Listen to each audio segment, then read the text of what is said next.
Tenemos ya en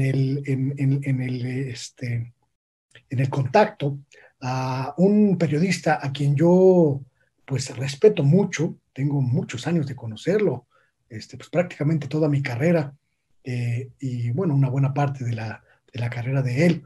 Y para mí es un honor tenerlo aquí, porque sin duda es una de las voces periodísticas más respetables, más respetadas también, y también una de las voces más congruentes y serias, sólidas. Es muy raro encontrar periodistas que reúnan pues todas estas cualidades, y yo sé que ustedes van a entender cómo desbordo mi entusiasmo por tener aquí hoy al maestro Arturo Cano, sin duda uno de los periodistas a quienes más respeto, para hablar de un asunto que es verdaderamente importante. Lo que está ocurriendo hoy en el universo, que es pues ese hombre llamado Felipe Calderón Hinojosa, que por un lado está pues tratando de crear un partido político y parece que pues lo va a lograr, no lo va a lograr. En eso estamos atentos todas y todos hoy, pero también está recibiendo pues una andanada muy importante de señalamientos que van más allá de lo político, señalamientos que lo imputan directamente pues con la comisión, si no de delitos, por lo menos de irregularidades, como ayer lo dio a conocer el presidente López Obrador. Eh, y creo que esta confluencia de asuntos que pues van en dos carriles, en el carril jurídico, en el carril penal y en el carril político, pues crean un caldo de cultivo muy interesante que estoy seguro que va a ponernos en claro hoy el maestro Arturo Cano. Así que le doy la bienvenida, maestro Arturo Cano, muy buenas noches, bienvenido. Buenas noches, Luis Guillermo, ¿cómo estás? Un placer realmente estar aquí contigo y que me tengas en tu radar. Maestro, pues la pregunta que hace hoy el programa es, pues aparentemente muy sencilla, pero creo que en realidad es muy compleja. ¿Estamos asistiendo al fin del calderonato? ¿Podemos creer que está llegando al fin la influencia, el poder, la capacidad de maniobra del expresidente Felipe Calderón Hinojosa? Creo que ese es un camino que ya habíamos comenzado a ver, Luis Guillermo, desde 2018, cuando Margarita Zavala intentó ser candidata independiente a la presidencia de la República sin conseguirlo. Un personaje que es columnista en los medios y experto en temas de seguridad, que fue colaborador del CISEN en los tiempos de Felipe Calderón. Concedió una entrevista, no recuerdo dónde la vi, pero se me quedó muy grabado los términos de su respuesta. Concedió una entrevista luego de que Margarita Zavala abandonó su intención de buscar la candidatura independiente. Le preguntaban por qué razón había ocurrido eso. Y él respondió: no había perspectiva real de triunfo y sin ella se dificultaron las adhesiones, escasearon los respaldos y se secó el financiamiento. Eso lo dijo con todas sus letras. Yo había escuchado muchas versiones de grandes empresarios, de esos cuyos apellidos rimbombantes están en las listas de los más ricos de México, como pues quienes, digamos, aceitaban o humedecían o le daban líquido a ese financiamiento. Pues pasó que se secó, pasó que quizá estos grandes respaldos económicos dejaron de ver a Felipe Calderón como una alternativa, como una opción, como alguien que podían impulsar para hacerle frente a López Obrador. Quizá algunos lo volvieron a ver en el periodo ya más reciente, y de ahí la idea de esta pareja formada por Felipe y Margarita Zavala de buscar el registro de un partido político México Libre le llaman, contra muchos pronósticos el Instituto Nacional Electoral les negó el registro, argumentando puntualmente fallas en el financiamiento, es decir, que 15% de sus recursos no era posible saber el origen de los. Yo creo que el calderonato había empezado su declive desde que un joven que ahora está buscando regresar a la política, Ricardo Anaya, les arrebató el partido, ¿no? Carlos Castillo Peraza, que fue algún tiempo mentor de Felipe Calderón, se enorgullecía de decir que él era panista de invernadero.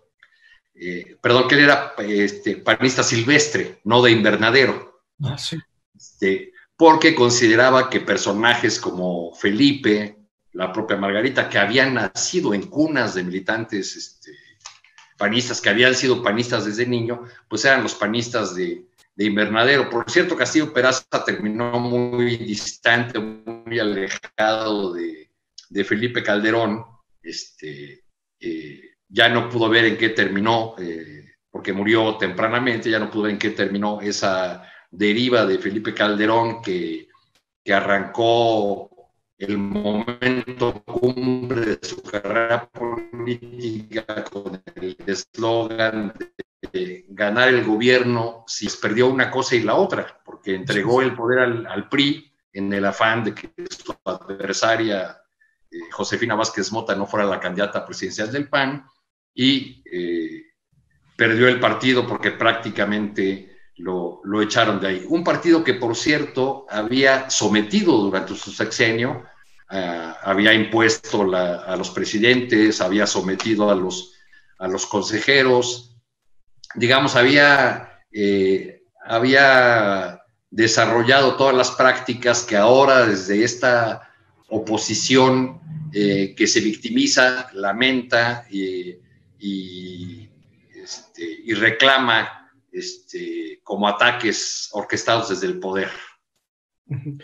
Si tenemos esta perspectiva, maestro Cano, si tenemos pues como una evidencia el declive de la influencia del poder, de la capacidad de pues seducción de Felipe Calderón hacia los sectores que podrían proveerle de recursos para apoyar su campaña, para apoyar sus intenciones políticas. ¿A quién le puede servir entonces que México Libre se convierta en un partido político? ¿Quién estaría interesado en que México Libre se convierta en un partido político? ¿Quién estaría interesado también en que no ocurra? ¿Qué fuerzas están moviéndose ahí en torno de este asunto? Yo creo que en los hombres del poder y del dinero, o del poder con dinero, hay en este momento muchos cálculos, muchas aproximaciones rumbo al 21 y sobre todo al 24, de quién o quiénes pueden ser el vehículo útil para enfrentar a López Obrador, al obradorismo, a la cuarta transformación en general. Hay muchos ensayos y error. Están ensayando el México Sí, ya lo hicieron con este grupo de Cascajo 21, están buscando alianzas, o ¿cómo se llamaba el de donde estaba Cuadri? Sí, así es. Futuro 21. Perdón, Futuro 21, sí. Están ensayando también alianzas en los estados, tratando de repetir aquellas coaliciones que le dieron algunos éxitos electorales al PAN y al PRD, en las que llevaron a expriistas en general a los gobiernos estatales, que después se deshicieron de panistas y sobre todo de perredistas, ¿no? Algunos de esos gobernadores, como el de Sinaloa, por ejemplo, pues casi al PRD le dieron nada más la dirección de parques y jardines o cosas por el estilo, ¿no? Entonces, yo creo que están en un ensayo y error y que no encuentran todavía una figura o un conjunto de figuras que les funcionen, que les permitan enfrentar al obradorismo y lo que todas las encuestas indican, que va a haber muchos triunfos o que la mayor parte de los triunfos serán para Morena, si es que algún día sale de su conflicto interno, o para lo que quede de Morena. En todo caso, pues ya habrá otros 2 partidos al menos. Le acaban de dar el registro al sucesor del Partido de Encuentro Social, el Partido Evangélico, y también a Fuerza Social por México, el partido de Pedro Aces. Yo creo que ambos son una mala noticia para el juego democrático. Pero bueno, pues ahora estamos hablando de Felipe, y esa intención, tú lo has dicho muy correctamente, Luis Guillermo, era una fuerza política construida en torno básicamente a una idea, ¿no? Que es la idea de llevar o de volver a la presidencia de la República, ¿no? Ya con la candidatura de Margarita Zavala, que ya lo ha intentado, ¿no? ¿Cuál sería la fuerza más afectada por un registro para México Libre? Pues el Partido de Acción Nacional, porque eso va a dividir. O sea, ¿quiénes son los votantes de México Libre potenciales? Pues comparten votantes, ¿no? De tanto Acción Nacional como México Libre. Puede ser que Felipe y Margarita se hayan salido del PAN, pero el PAN no se ha terminado de salir de ellos, ni terminará nunca, creo yo, porque como decía Castillo Peraza, pues son panistas de invernadero, ¿no? Cultivados en un espacio cálido, educados desde muy jóvenes en los principios y valores del panismo tradicional, que en el camino se echaron a perder y terminaron siendo igual o más corruptos que el PRI al que combatieron en alguna ya muy lejana época. En esta ecuación, maestro Cano, apareció ayer una nueva arista, apareció una nueva variable que al parecer pues va a dar mucho de qué hablar en los próximos meses. El presidente de la República mencionó en la conferencia matutina un asunto, pues la verdad es que muy grave, una bomba informativa, el descubrimiento de un contrato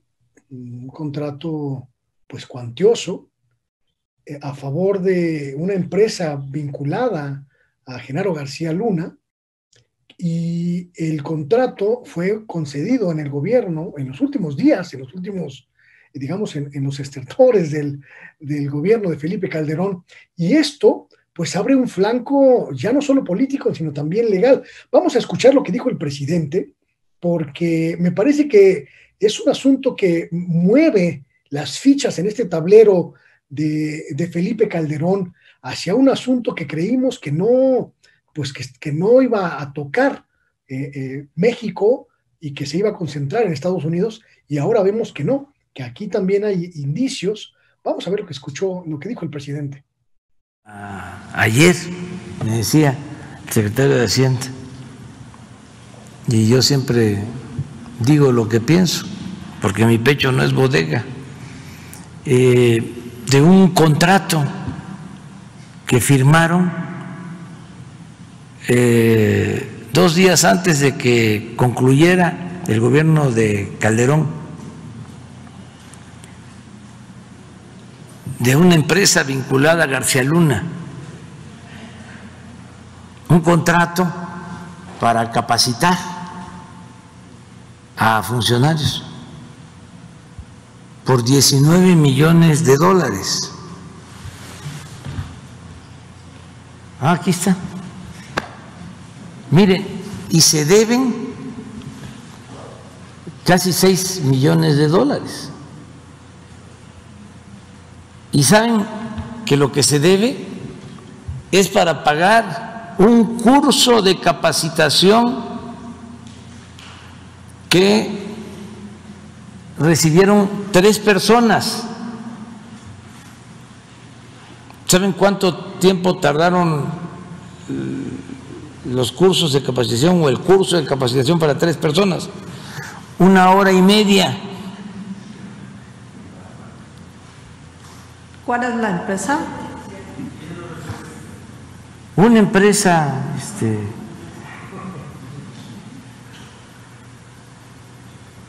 entonces está la factura, ¿no?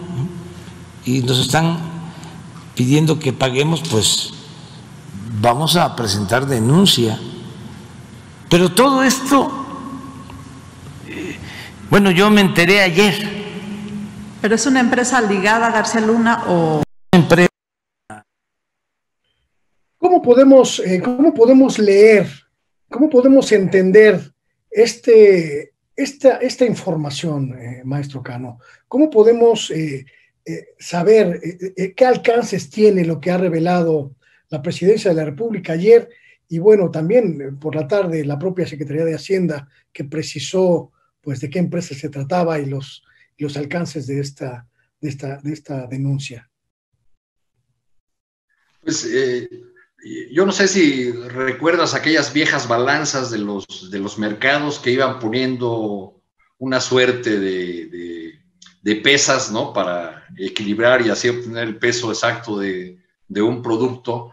Y ya cuando le faltaba poquito y no se equilibraba la balanza, pues le ponían ahí la pieza más pequeña que tenían. Yo creo que eso viene a hacer esta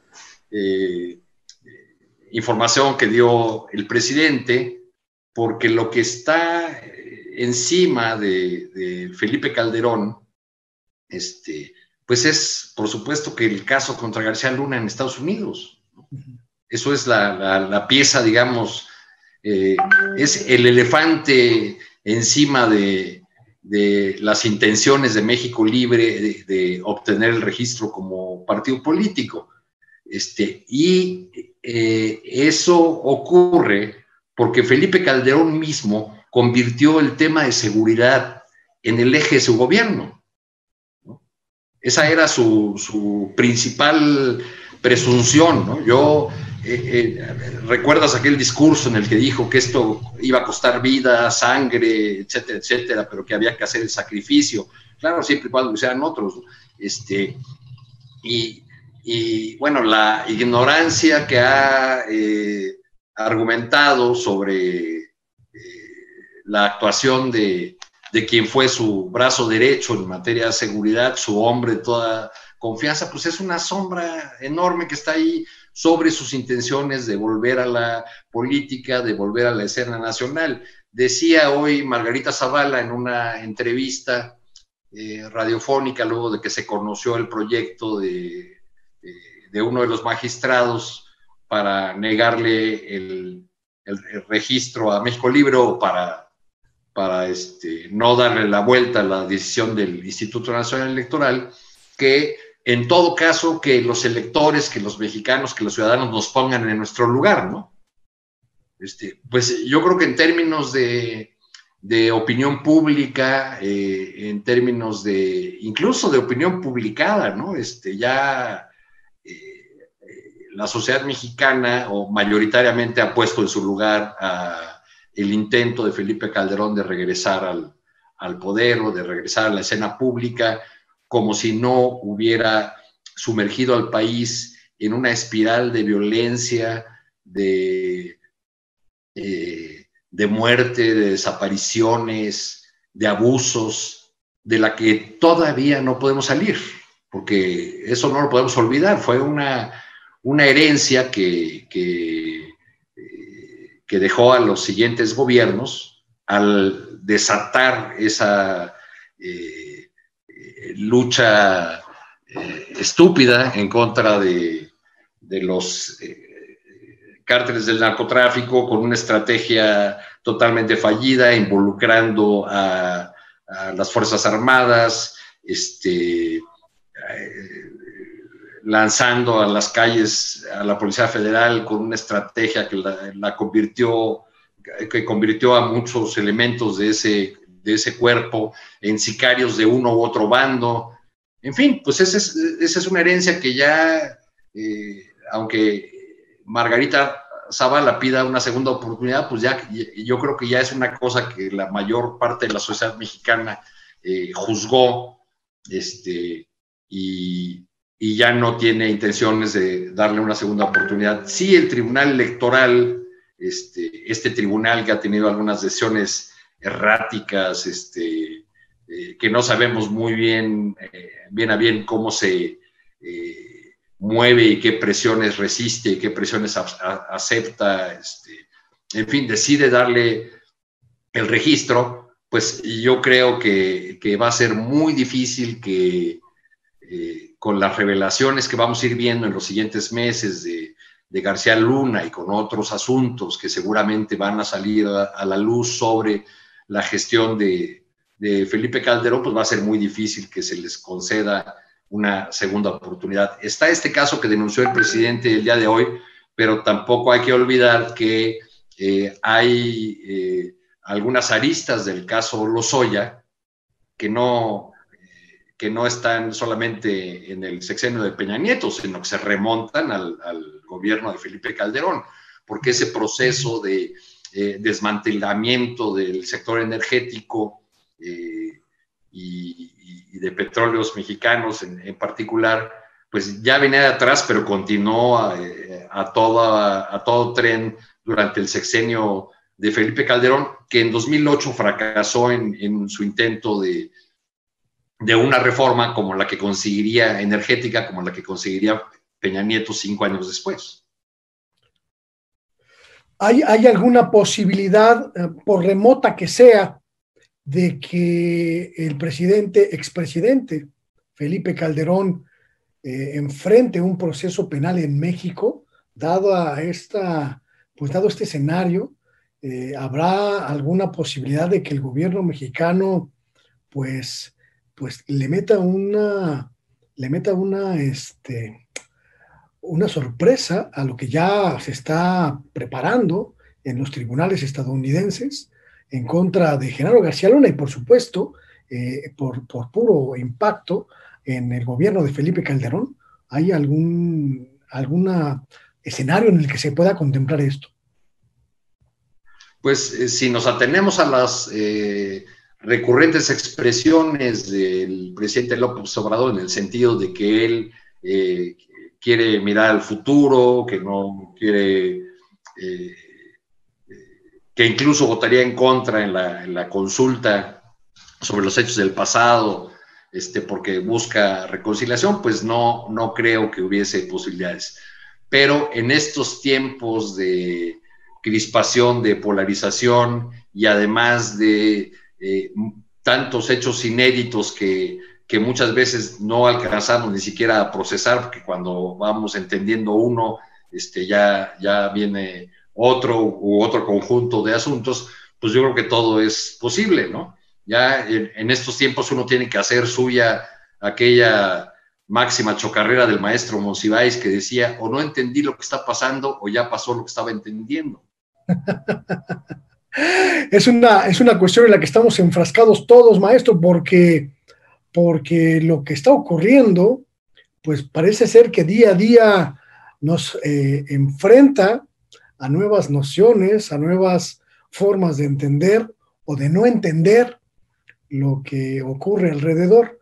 Hay una... Yo nunca me imaginé, por ejemplo, que le iban a dar el registro a un partido dirigido por un personaje tan oscuro como Pedro Aces, un líder sindical con una historia de señalamientos de venta de contratos de protección, de extorsión a empresarios, que tiene en sus filas a varios de los hijos de las figuras más siniestras de la Confederación de Trabajadores de México, de la CTM, ¿no? Así es.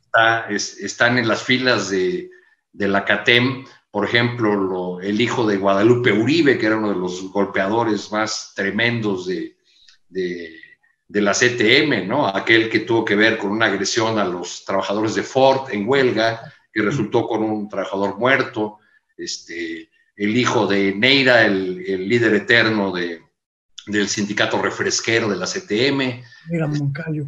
En fin, Bueno, nada más que este personaje tan oscuro, amante de los toros, dirigente de un sindicato de trabajadores de seguridad privada, pues ahora es aliado de la 4T. Hay quienes dicen que ahí se ve la mano fuerte y extendida de Ricardo Monreal, ¿no? Bueno, pues Ricardo Monreal tiene mano en varios partidos, yo creo, ahora ya tiene otro, y además como sus antecesores en el liderazgo del Senado, tiene también un maravilloso frasco de dulces, que solamente mete la mano, lo saca y lo siguen todos los senadores, y ese frasquito de dulces se llama gubernaturas, ¿no? Claro.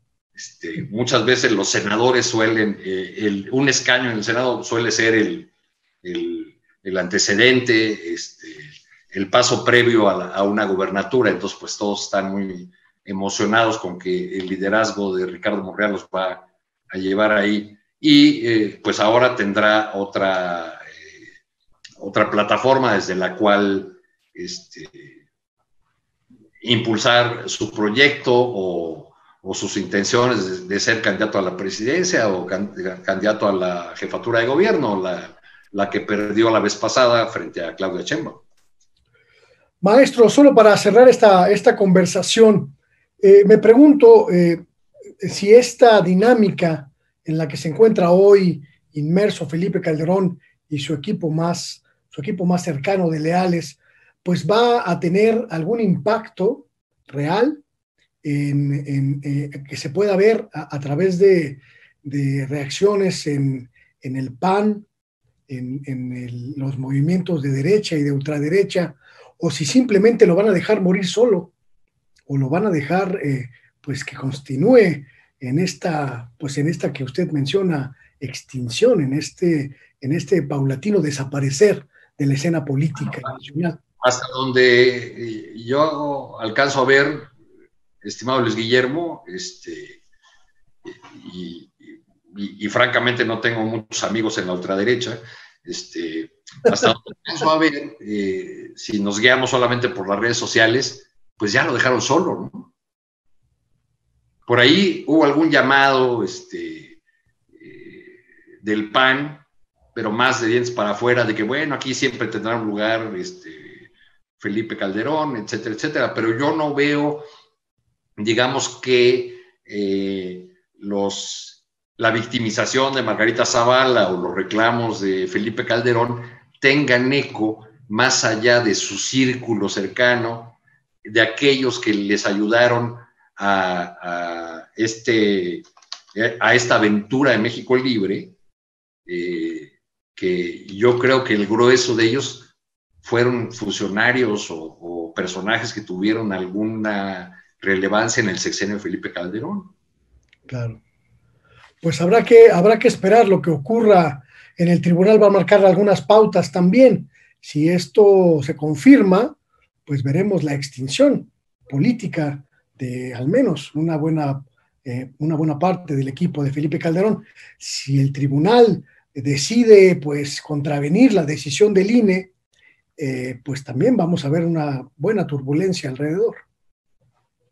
Vendrá una temporada de ofertas de mercado o de subasta, y Felipe Calderón y Ricardo Anaya y Marco Cortés, creo que se llama el dirigente del PAN, ¿no? Okay. Pues ofrecerán mayores beneficios y mayores posibilidades de fortaleza electoral a quienes lo respaldan, a los hombres del dinero, especialmente aquellos que están muy molestos, unos abierta y otros soterradamente, con el gobierno de López Obrador. Pues así están las cosas, maestro Arturo Cano, periodista y analista, cronista. Muchísimas gracias de verdad por esta charla, que para mí ha sido un privilegio y estoy seguro que también lo ha sido para quienes seguimos y siguen Rompeviento Televisión por Internet. Muchas gracias. Muchas gracias a todos quienes nos vieron y nos escucharon, y a ti, por supuesto, gracias por tenerme en tu radar. Muchas gracias. Ya escuchó usted el maestro Arturo Cano, periodista, un periodista sin duda con una claridad sobre los acontecimientos muy, muy precisa. Además, un conocimiento profundo. Escuche usted lo que nos dice la desaparición del poder de Felipe Calderón comenzó hace mucho tiempo y hoy solo estamos viendo pues la confirmación de este escenario, y creo que no le falta razón cuando afirma que la sentencia social, esta implacable y demoledora sentencia de la población mexicana que sufrió pues los estragos de una guerra absurda, los estragos de una guerra irresponsable, pues son sin duda el saldo no solo político, sino también histórico de un sexenio de sangre y de muerte.